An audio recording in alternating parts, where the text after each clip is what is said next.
Para colmo, de golpe surgieron un montón de libros tratando de explicar el libro del Apocalipsis, con aplicaciones un tanto fantasiosas. Del libro del Apocalipsis surgieron novelas, libros, películas, series de televisión, de algunos de los pasajes del libro del Apocalipsis. Hasta que el año pasado, en medio de la pandemia, me encontré con José Manuel Sierra. Bueno, nos encontramos virtualmente, porque él está en las Islas Canarias, vaya lugar lindo para vivir, y nosotros aquí en Buenos Aires. Y es la primera vez que encuentro a alguien que me dice que se puede leer el libro del Apocalipsis, se debe leer el libro del Apocalipsis. Así que el programa de hoy tiene que ver un vuelo de pájaro sobre el libro de Apocalipsis, y yo le recomiendo, si usted es creyente, si usted tiene una Biblia cerca, que ahora en la introducción vaya buscando su Biblia para poder ir siguiendo la enseñanza que nos va a dar hoy José Manuel Sierra. José Manuel, un gusto tenerte en el programa en esta noche. Pastor, muchísimas gracias por contar conmigo una vez más para este programa. Usted ha elegido un tema que a mí me apasiona. Llevo muchísimos años estudiando el famoso libro del Apocalipsis y la verdad que me siento honrado el que usted cuente conmigo para hablar un poco sobre este extraordinario libro, que es un regalo maravilloso que el Señor le ha dado a su pueblo, a su iglesia, para que estemos preparados y sepamos cómo actuar en estos últimos tiempos, en los que ya, sin duda, estamos todos metidos. Así que muchísimas gracias, que el Señor lo bendiga grandemente, y aquí estoy a su entera disposición, Pastor. Bueno, José Manuel, uno arranca la lectura del libro y la verdad es que lo primero que se encuentra es con un momento especial en la vida del apóstol Juan. Juan tenía 85, 90 años, ¿no es cierto? Y recibe esta revelación allí en la isla de Patmos.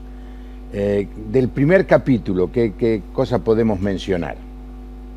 Bueno, el primer capítulo del libro de Apocalipsis, digamos que es una introducción a lo que va a ser el libro, pero hay algo muy importante en ese primer capítulo, y es la aparición que el Señor Jesucristo hace para que Juan esté preparado para recibir una serie de visiones, de revelaciones que van a impactar su vida y por consiguiente también a todo el cristianismo, a toda la iglesia. Nunca lo había visto con semejante esplendor, con semejante gloria. Prueba de ello es que el hombre que lo conoció perfectamente al Señor, aquel que estuvo recostado sobre su pecho en aquella noche fatídica en la que el Señor Jesucristo fue, digamos, traicionado por uno de sus discípulos, por Judas Iscariote, pues él, cuando lo ve, cae como muerto, rendido a sus pies. Pero las palabras de aliento, de ánimo y de consuelo que el Señor Jesucristo le da a Juan son tremendas. He aquí, yo estuve muerto y vivo por los siglos de los siglos, y tengo las llaves de la muerte y del Hades. No temas. Y a partir de esa revelación, a partir de esa presencia del Señor espectacular, es cuando Juan comienza a recibir una serie de mensajes que los va a dirigir a las famosas iglesias del Apocalipsis, las famosas 7 iglesias de Turquía, lo que sería Asia Menor antaño, y el apóstol Juan sabe perfectamente que se va a entrevistar con un Cristo vivo, glorioso, triunfante, resucitado, y esa es la introducción del libro. No podría ser más interesante. Sí, no, es emocionante porque le dice algo de lo que prediqué el domingo pasado, ¿no? No temas. Amén. En general, los hombres tenemos la tendencia a tener miedo. El Señor, con una voz amorosa, le dice: no temas, pero le va a mostrar algo extraordinario. Bueno, mencionaste el capítulo 2 y el capítulo 3, están las 7 cartas a estas 7 iglesias, no fundadas por Juan, pero pastoreadas a esta altura por Juan. Él estaba mayormente en Éfeso, y sus discípulos pastoreando estas otras 6 iglesias. Y luego llegamos al capítulo 4 y el 5, que digamos son los más conocidos, los que más se utilizan inclusive en las reuniones, en los cultos, en los momentos en que queremos exaltar al Señor. Háblanos un poquito de estos dos capítulos. Y el capítulo 4 nos habla acerca de una revelación que él tiene de la gloria de Dios, del cielo, y a continuación se lanza una pregunta, ¿no?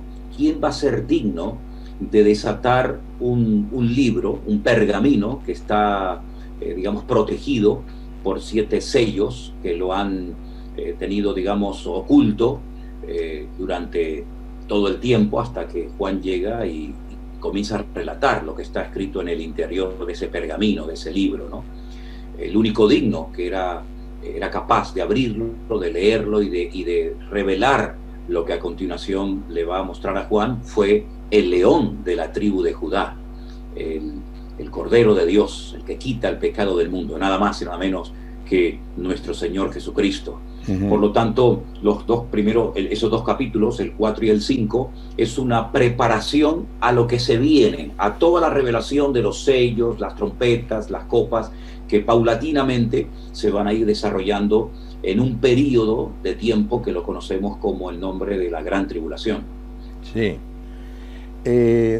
Bueno, en el capítulo 6 de golpe aparecen, el 7, de golpe aparecen estos famosos 144.000 sellados.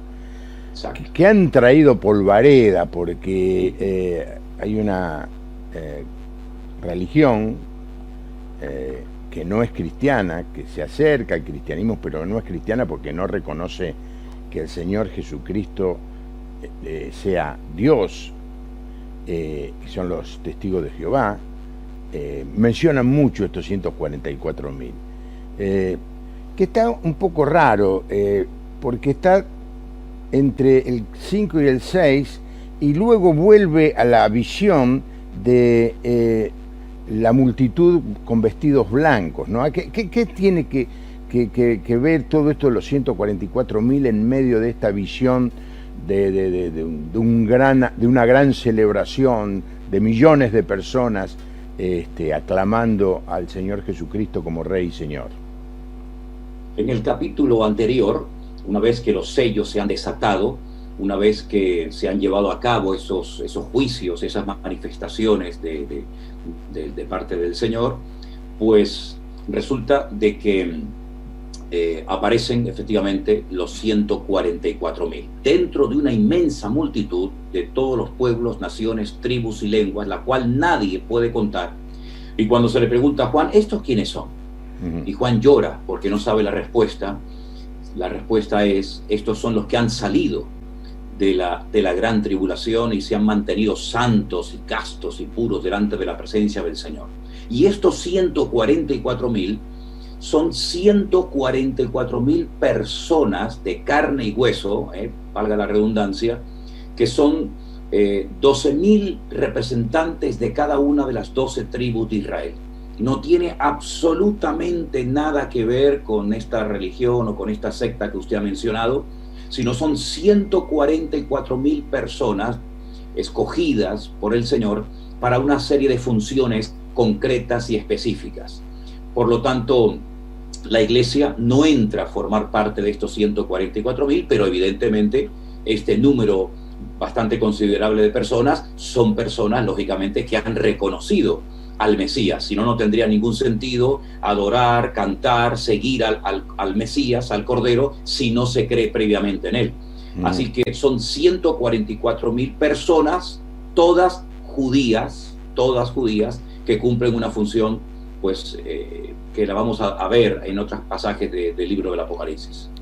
Si fuera esto algo del momento, ¿habría 144.000 judíos?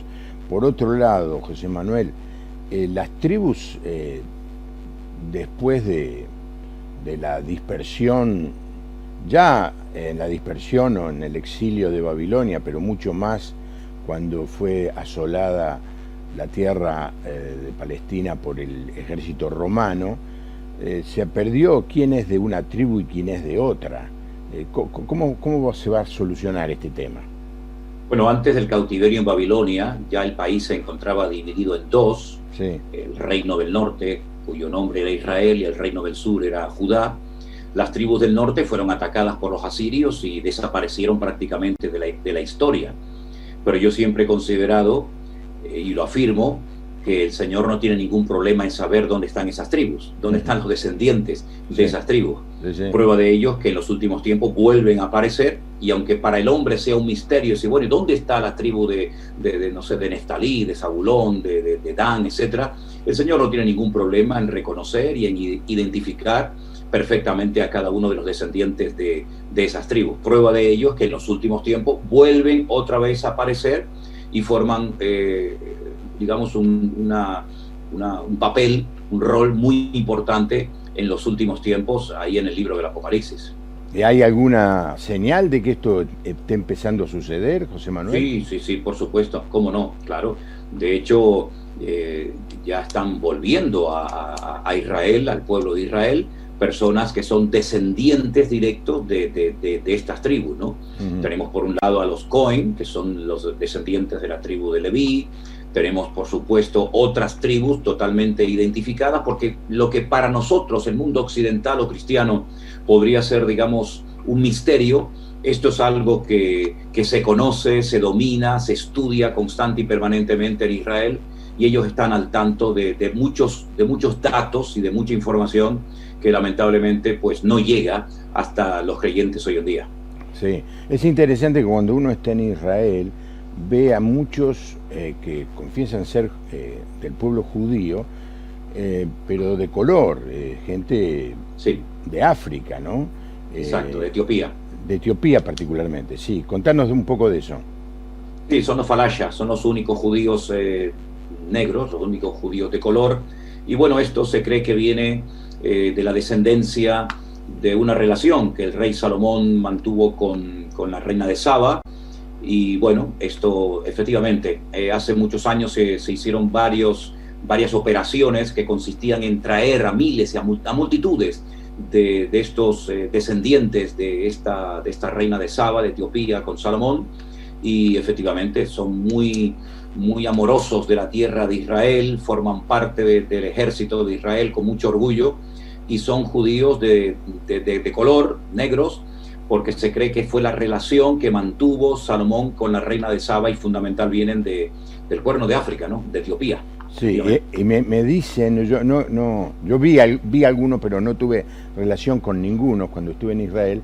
Me dicen que varios venían ya con la fe en el Señor Jesucristo, porque habían sido evangelizados en Etiopía, ¿no? Claro, porque no solamente Etiopía, digamos, entra en la escena, en la historia bíblica a través de la reina de Saba, sino que recordemos que en el libro de los Hechos, cuando uno de los diáconos de la iglesia primitiva, que después se le conoce como el evangelista Felipe, es conducido milagrosamente al desierto, donde le da testimonio a un etíope eunuco, funcionario de una reina llamada Candace, y se cree que este hombre llegó con el evangelio a Etiopía y evangelizó a muchísimas personas. Prueba de ello es que hay muchísimos etíopes cristianos que creen en el Mesías, y así es que creemos que no solamente por Salomón, sino también por el ministerio evangelístico de aquel funcionario que se convirtió en el desierto con Felipe y fue bautizado, muchos llegaron al conocimiento del evangelio. Bueno, cerramos esto de los 144.000. ¿Te parece, José Manuel,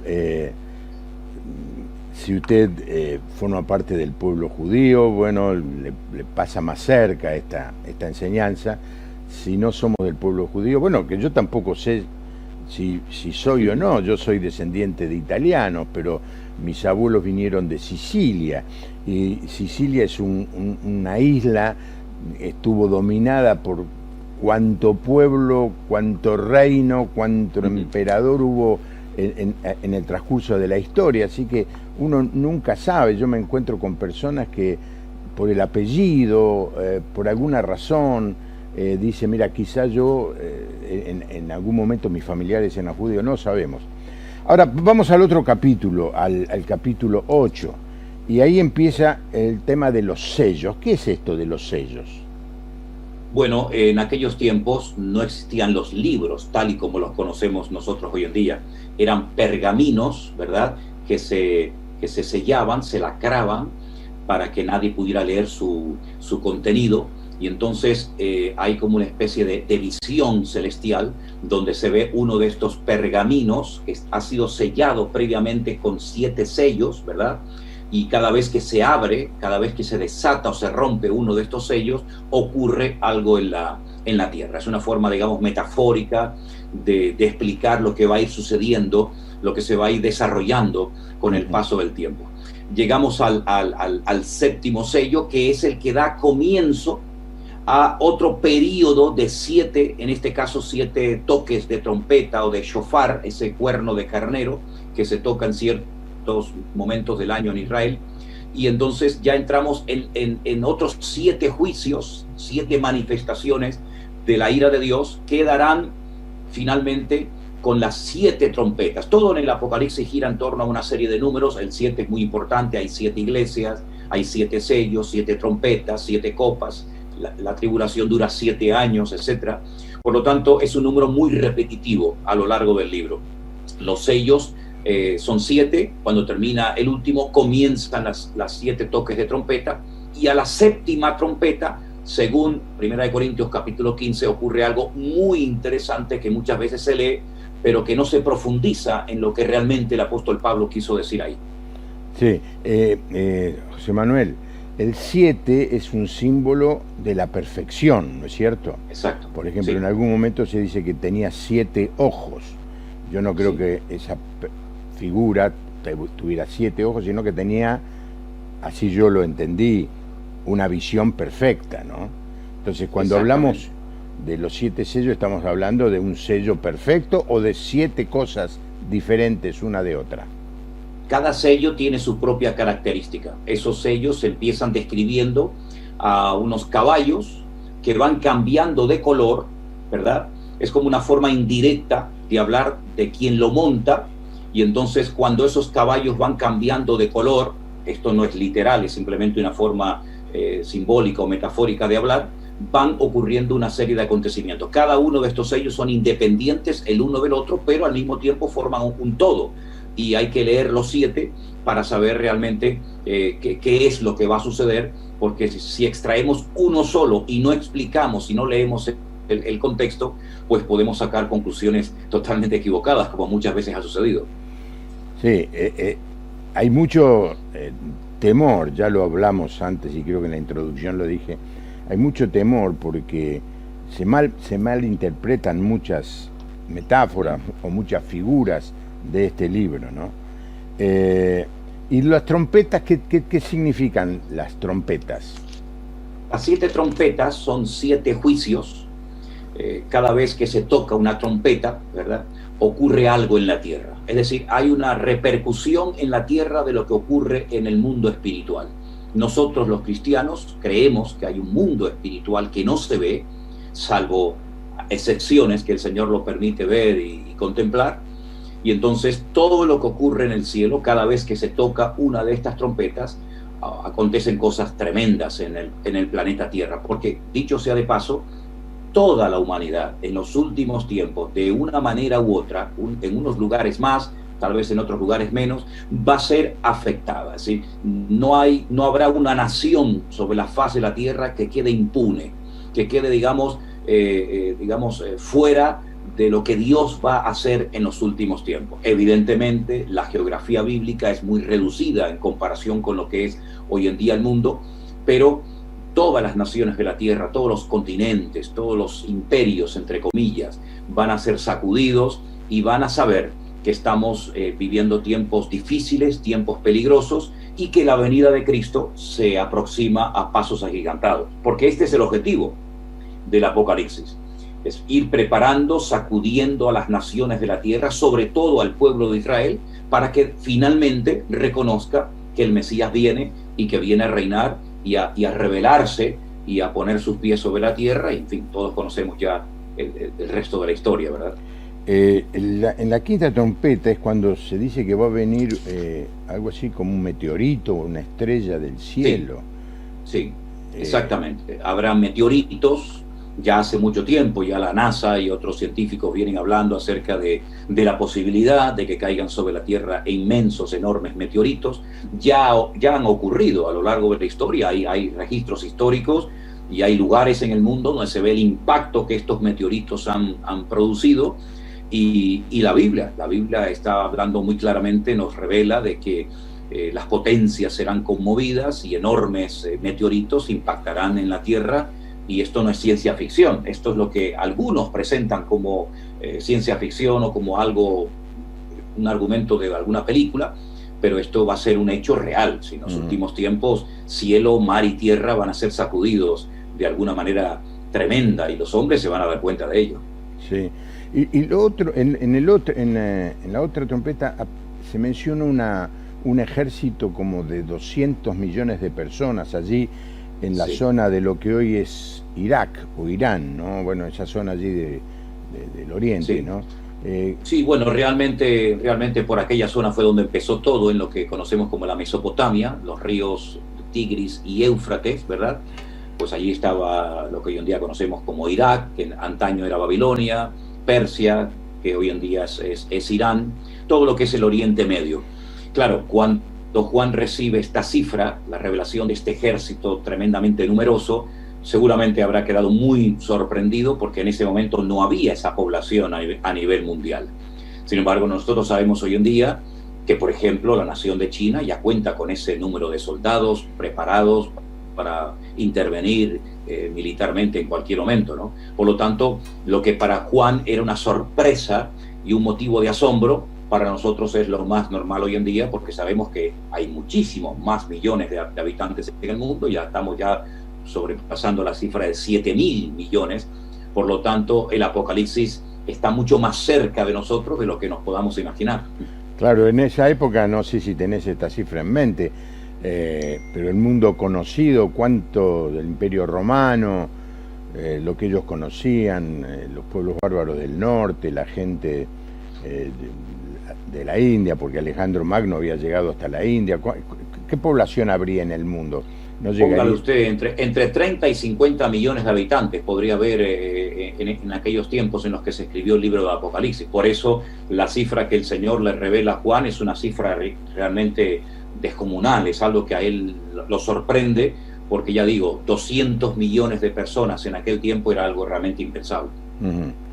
Y esto son como anuncios de algo que se está formando, algo que se está armando. Caen los meteoritos, salen las langostas por todos lados, aparece este ejército. ¿Qué es lo que se está anunciando con todos estos sonidos de trompeta? Bueno, la trompeta, los shofar, es un instrumento que se utiliza mucho en la Biblia. Ya desde la famosa batalla de Jericó se tocaron los cuernos de carnero, los famosos shofar, y las murallas de Jericó cayeron. Había trompetas de plata que el Señor mandó al pueblo de Israel construir a través de Moisés en la ley. Por lo tanto, es un instrumento que se utilizaba mucho para convocar, para llamar a la gente a la guerra. Los que hemos estado en el ejército sabemos perfectamente que muchos anuncios se daban con la trompeta. No hacía falta que nadie saliera con un megáfono, ¿no? y dijera, ahora hay que formar, ahora hay que levantarse, ahora hay que acostarse. Sino sabemos que con la trompeta se pueden decir muchísimas cosas, se pueden transmitir muchos mensajes. El mensaje fundamental que está anunciando estas 7 trompetas es que los tiempos se acortan, que el Mesías viene pronto, y dice la Biblia, el apóstol Pablo en 1 Corintios capítulo 15, y aquí os digo un misterio, no todos dormiremos, pero todos seremos transformados en un momento y en un abrir y cerrar de ojo a la final trompeta. Eso es un dato muy significativo que el apóstol Pablo nos da, y él está haciendo referencia a esos toques, a esas llamadas de atención de parte de Dios a la humanidad, para que se prepare para lo que viene, porque aunque son durísimos los juicios que acontecen durante el período de las 7 trompetas, aún quedan 7 peores todavía, que son las famosas copas de la ira. Es decir, va de menos a más hasta que finalmente pues aparece el Señor en pleno combate, en plena guerra de Armagedón, donde Él hace acto de presencia y ahí pues Él ya establece su reino, su trono, y comienza la era milenal desde la ciudad de Jerusalén. De golpe aparece el ángel con el librito. Siempre me llamó la atención, hasta cuando era chico, esto que el librito. Inclusive he llegado a ver algunas figuras, como el ángel con un librito chiquitito. ¿Qué significa esto? Bueno, algunos creen que es una forma, digamos, cariñosa, ¿no?, de definir la importancia de la predicación del Evangelio. La Biblia dice que el ángel le dijo a Juan, en el capítulo 10, verso 9, tómalo y cómelo, te amargarán el vientre, pero en tu boca será dulce. Hace años conocí a un poeta cristiano, ya está en la presencia del Señor, el pastor Rodolfo Loyola, y él dijo que el Evangelio es como una espina clavada en el corazón.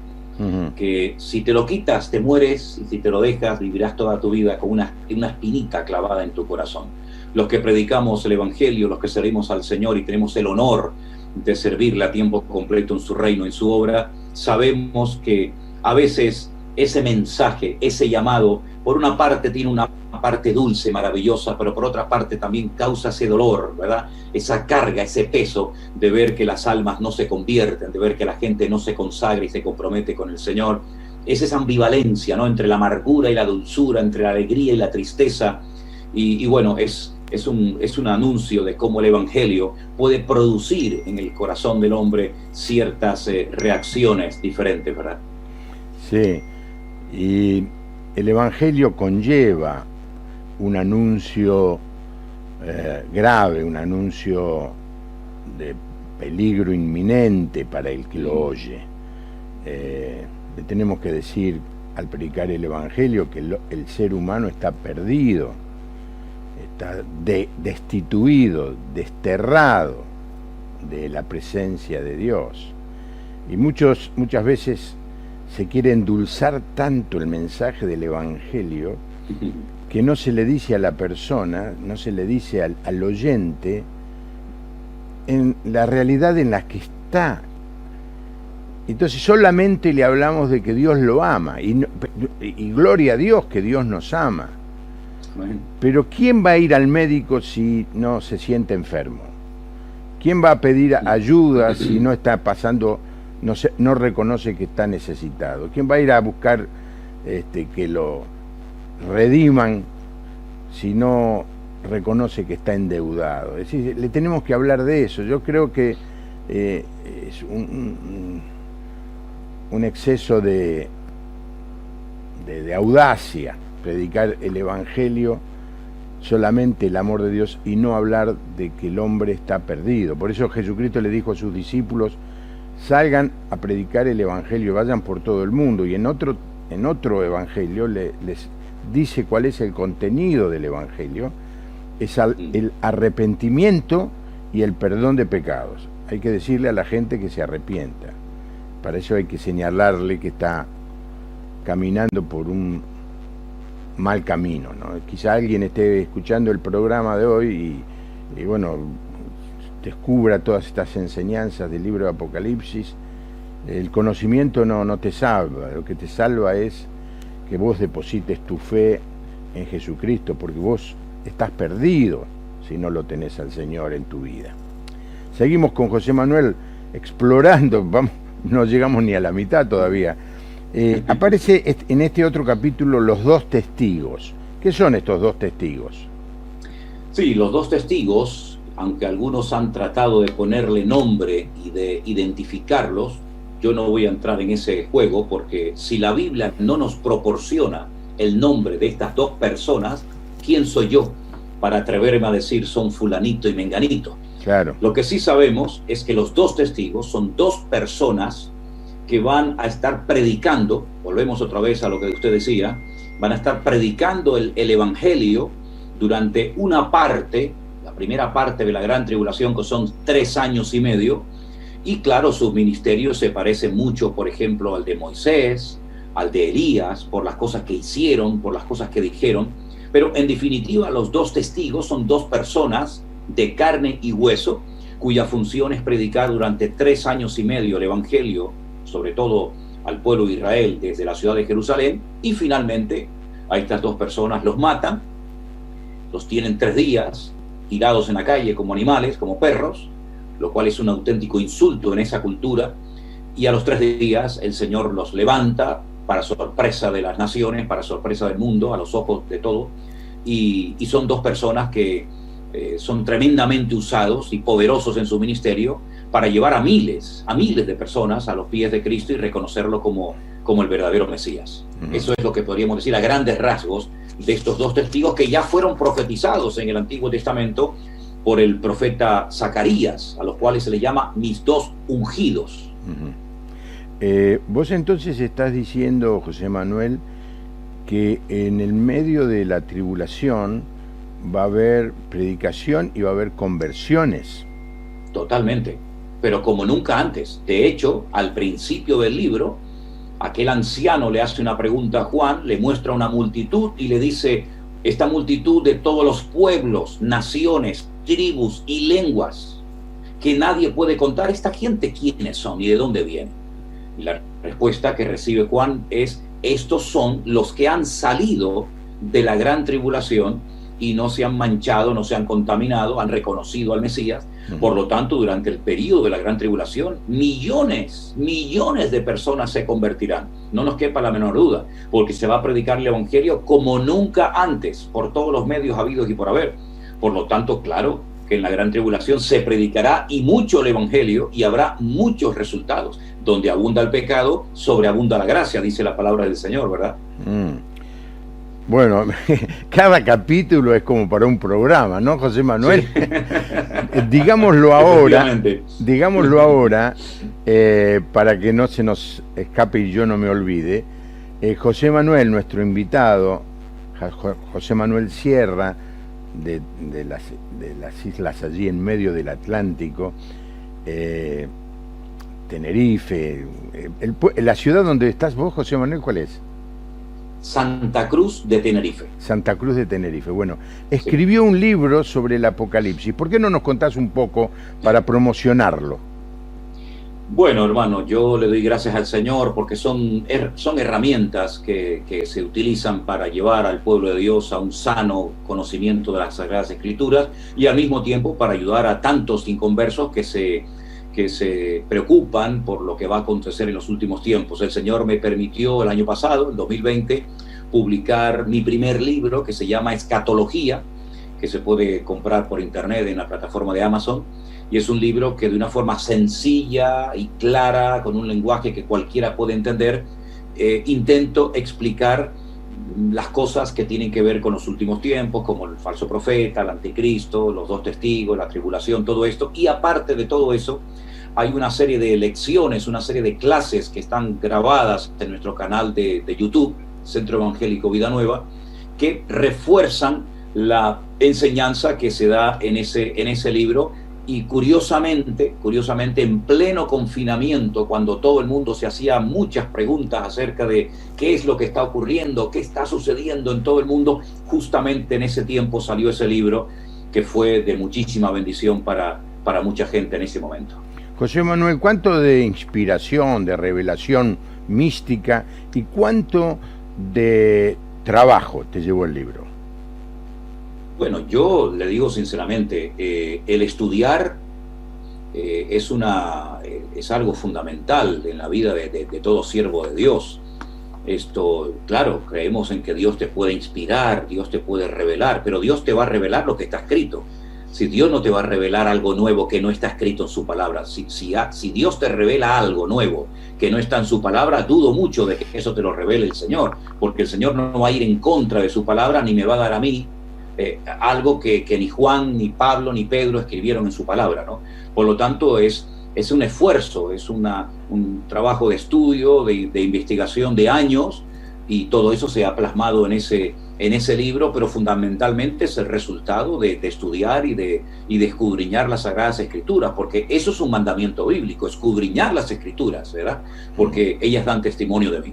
Por lo tanto, ese libro es el fruto de años y años de estudio y de profundizar, no solamente en el libro del Apocalipsis, sino también en el libro de Daniel. Porque, permítame decir, pastor, que si no conoce uno y no ha leído y estudiado en profundidad el libro de Daniel, va a ser muy difícil poder interpretar cosas que se nos cuenta, que se nos relata en el libro del Apocalipsis. Son libros que van de la mano. uno depende del otro, por lo tanto son dos libros que se tienen que estudiar a la vez. Bueno, cada frase tuya me provoca algún comentario, pero no quiero abundar, ¿no? En primer lugar quiero decir, el libro de Daniel es un libro que está en lo que nosotros llamamos el Antiguo Testamento. Es un profeta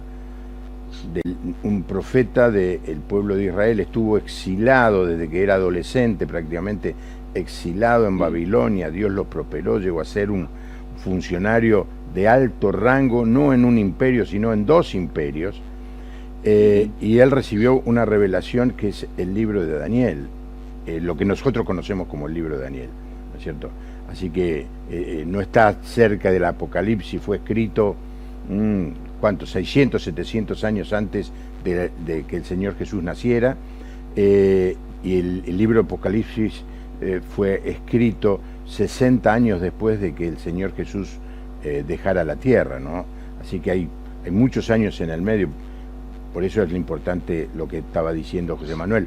Pero quiero resaltar algo. No me puedo callar, José Manuel, perdóname que te quite tiempo. Y es, la palabra de Dios está completa. Hay Amén. gente, y he escuchado pastores, buscando una nueva revelación, algo diferente, algo sorprendente, algo nuevo, algo fresco, palabras de ese tipo, para decir, Dios no, escuche, lo he escuchado, José Manuel, Dios no puede limitarse a solamente revelar en un libro, se sigue revelando continuamente. Si usted escuche eso, déjeme darle un consejo, salga corriendo de ese Amén. lugar, salga Amén. corriendo de ese lugar. Dice, sea anatema cualquiera que agregue, no un capítulo, un signo de puntuación a lo que Dios Exacto. ya nos dio. ¿No es cierto? ¿Vos coincidís conmigo, José Manuel? Totalmente, totalmente, pastor, totalmente. En el libro de Apocalipsis dice que maldito aquel que añadiere a las palabras de este libro. Vendrán sobre él las plagas que están escritas en el libro, y maldito el que quitare, ¿no? La palabra de Dios, usted mismo lo ha dicho, está completa. No les llega con la palabra de Dios, con los 66 libros, no les llega a los que quieren servir al Señor. Tienen que buscar más fuera de la Biblia. Hermanos, si hay creyentes que llevan toda la vida convertidos y toda la vida saltando de iglesia en iglesia y todavía ni se han terminado de leer el Nuevo Testamento, como para estar buscando fuera de la Escritura. Con la palabra de Dios, hermanos, tenemos un océano para navegar durante toda nuestra existencia. Un día, estudiando el libro de los Salmos, uno a uno, me paré en medio de unos salmos y comencé a llorar. Y le dije, Señor, me faltarían 10.000 vidas, 10.000 vidas para poder entender cada uno de estos salmos. Y todavía me quedan 65 libros de la Biblia. No, la Biblia está completa, la Biblia no necesita añadiduras de ningún tipo. Y no solamente está completa, sino que no caduca, está en plena vigencia, está fresca más que nunca. Solamente es cuestión de sumergirse en ella y de descubrir las verdades que están escritas hace miles de años. Dios en su palabra nos ha dejado toda la información que necesitamos para servirle, para adorarle, para honrarle, y salir fuera del marco de los parámetros de la Biblia es un peligro. Y como usted bien ha dicho, si yo estuviera en una congregación como oveja, como miembro, donde se van a enseñar nuevas revelaciones extrabíblicas, saldría corriendo inmediatamente, porque eso es lo más antibíblico que nos podamos imaginar. Bueno, sigue el otro capítulo y aparece la mujer y el dragón. No sé si da para terminar el programa, porque nos quedan unos 10 minutos. Hermano, este capítulo es apasionante. Este capítulo es un capítulo muy, muy interesante, que algunos teólogos se preguntan qué pinta, qué hace este capítulo en medio de este libro, porque parece como que no encaja, ¿no? Pero encaja a la perfección. Podríamos estar hablando horas, créame, pastor, horas sobre este capítulo. Mire, el dragón es un título, es un nombre, un adjetivo que recibe Satanás. Satanás recibe muchísimos nombres en la Biblia. Padre de mentira, diablo, Satanás, engañador, calumniador. Uno de ellos es del dragón, serpiente antigua, etcétera, etcétera. Así que ya lo tenemos identificado. Pero la mujer, ¿de quién se trata? Se trata de una mujer que está encinta, a punto de dar a luz un niño, que va a regir a las naciones con vara de hierro. Bueno, que va a recibir toda la gloria, la honra, el reconocimiento y la admiración. Ya tenemos identificado al niño, no puede ser otro más que el Señor Jesucristo, el Mesías. El problema es la mujer. Algunos dicen María.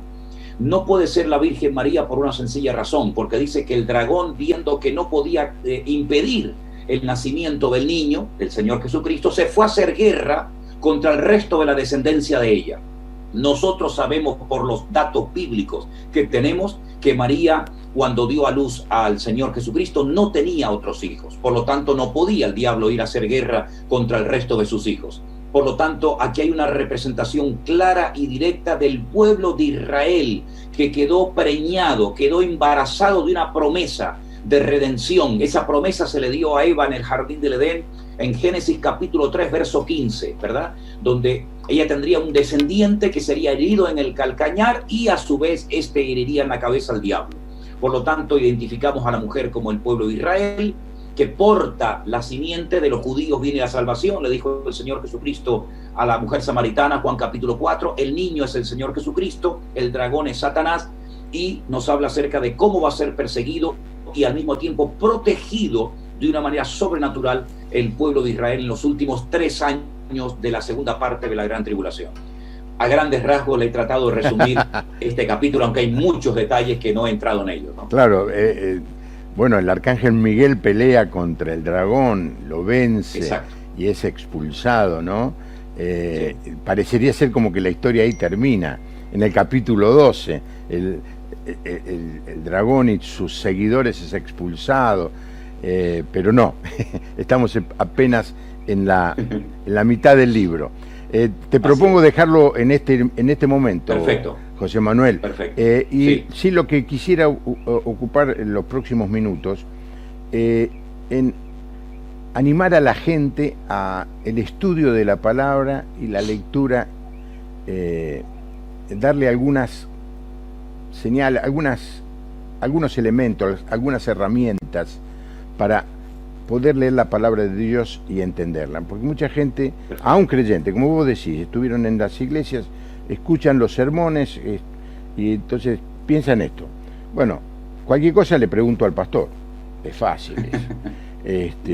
Si él no lo enseña, significa que no tiene mucha importancia. Así que muchos están limitados o autolimitados y no saben que lo que se pierden, que es el estudiar la palabra de Dios para poder recibir mensaje del mismo Dios a través de su palabra. Pero, claro, se encuentran con que a veces es difícil, ¿no? O no entienden, o no tienen la práctica. ¿Qué herramientas les darías? Pastor, en estos tiempos en los que la iglesia está siendo atacada y probada de una manera tremenda, ¿verdad?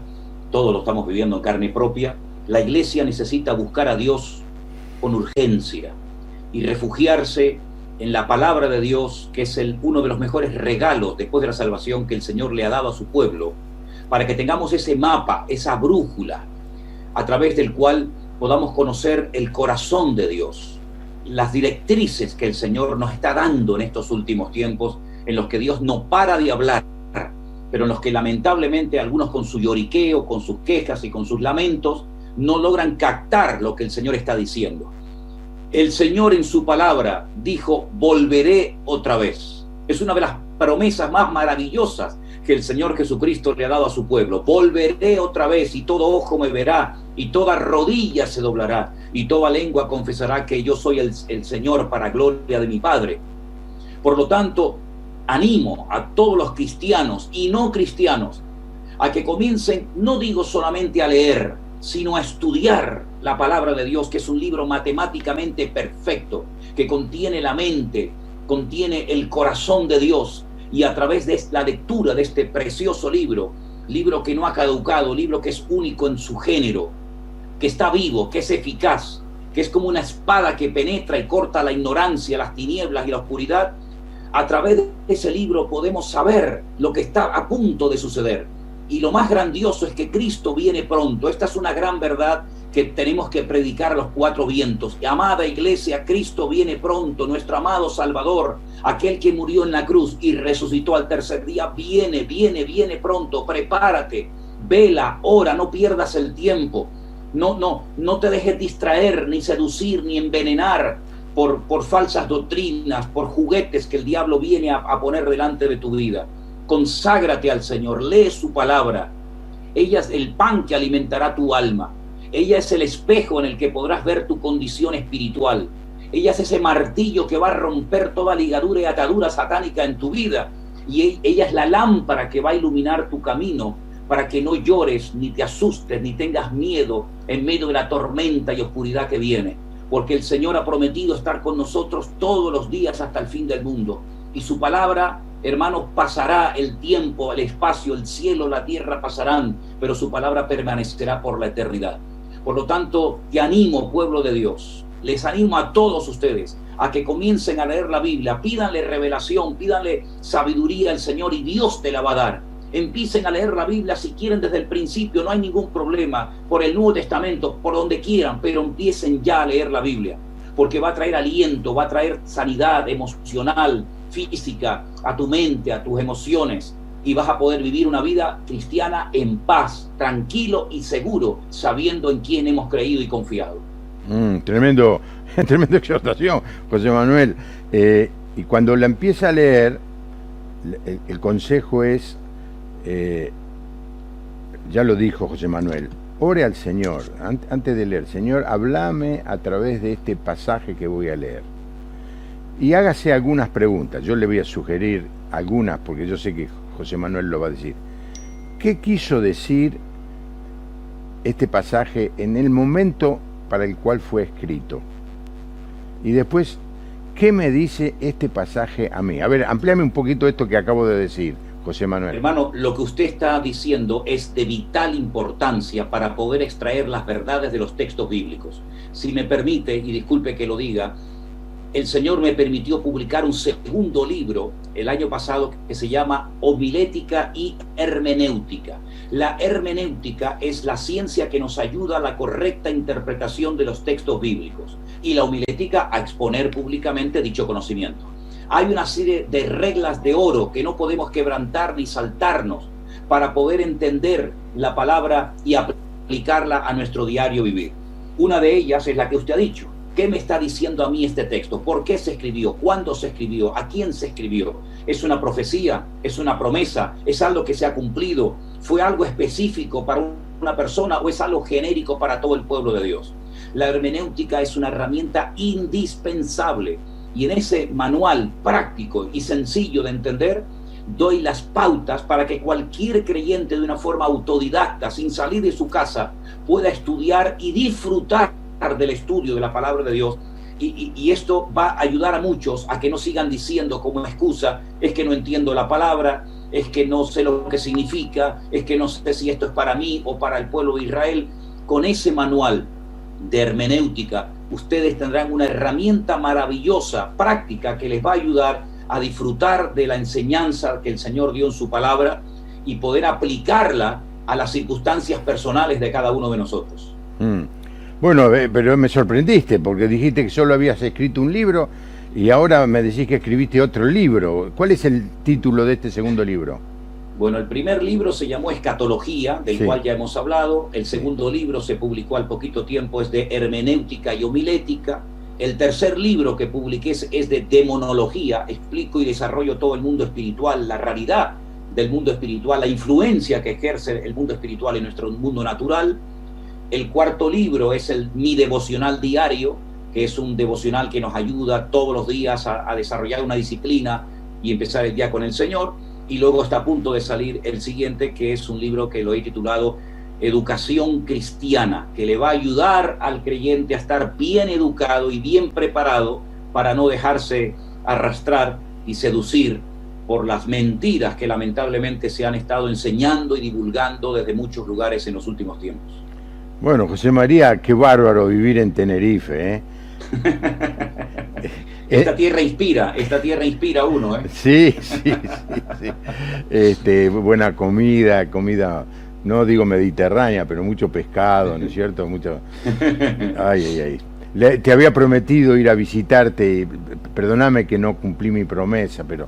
No, bueno, aún está tiempo, no lo dé por zanjado, sí, aún queda tiempo, ¿eh? Lo voy a hacer, lo voy a hacer. Muchísimas gracias, José María, por este rato que nos has regalado. Estoy seguro que ha significado de mucha enseñanza, ha motivado a otros a leer. Y claro, te tengo que invitar o pedir que, bueno, digamos dentro de un par de meses podamos hacer otro programa con los próximos capítulos, ¿no? Que son tremendamente interesantes. Llegamos hasta el capítulo 12, así que nos quedan casi 10 capítulos para charlar. Nos da para otro programa, ¿no? Así es. Así que va a ser un gusto. ¿Te parece bien la propuesta, José Manuel? Pastor, encantado de la vida, usted me tiene aquí siempre a su servicio, a su disposición, y efectivamente se nos ha quedado la mitad del libro por dar una explicación, así que cuando usted quiera, aquí me tendrá, y que el Señor le bendiga, le siga utilizando. Creo que usted, igual que yo, este año cumplimos 40 años de servicio en la obra del Señor. Mirá. Y que el Señor nos dé otros 40 años más para poder servirle en su obra. Bueno, ¿por qué no? A Moisés el Señor lo llamó cuando tenía 80 años. Amén. Así que Así capaz es. que el Señor dentro de 5 años me dice, bueno, tengo un gran trabajo para vos, no sé. Estamos a disposición del Señor. Amén. Privilegio. Gracias, pastor. Gracias. Te quería hacer una agradezco. pregunta antes de empezar el programa. De los otros programas, ¿tuviste alguna respuesta allí en Tenerife? ¿Alguien que te dijo que nos vio charlando? Sí, hermano, sí, porque usted sabe que nosotros con esta iglesia virtual que tenemos por todo el mundo, tenemos a muchísimos hermanos de Argentina, me escribe mucho de Oberá, de Posadas, toda esa zona de Misiones, Buenos Aires, de Comodoro Rivadavia, de Rosario, últimamente nos están escribiendo mucho, de Entre Ríos, de distintos lugares, de Tucumán también recientemente. Sí, pastor, me han escrito y me han hablado personas que vieron estos programas, y estoy seguro que esto está llegando a muchos lugares, y en los próximos días voy a recibir muchas llamadas y WhatsApp y correos de mis queridos hermanos de Argentina, los cuales amo y les guardo un gran cariño. Sé que en este momento estáis confinados nuevamente, pero bueno, es tiempo extra que el Señor nos está dando para orar, para prepararnos. Ya no hay excusas, si no tengo tiempo, ahora tenemos tiempo. Enciérrense un poquito hasta que pase la tormenta, y después saldremos como el león, ¿no? El Señor se encerró un poquito de tiempo en el huerto de Getsemaní como cordero obediente y sometido al Padre, y cuando salió como un león a vencer al diablo en la cruz del Calvario. Así es que, iglesia, ánimo, adelante, que Cristo viene pronto y la recompensa también. Gracias, José Manuel, un privilegio poder charlar con vos, y espero conocerte personalmente algún día, aquí o allá. Claro. Yo pienso Amén. Mejor allá. El próximo domingo vamos a tener, como todos los domingos a las 11 de la mañana, la transmisión del culto que estamos haciendo virtual.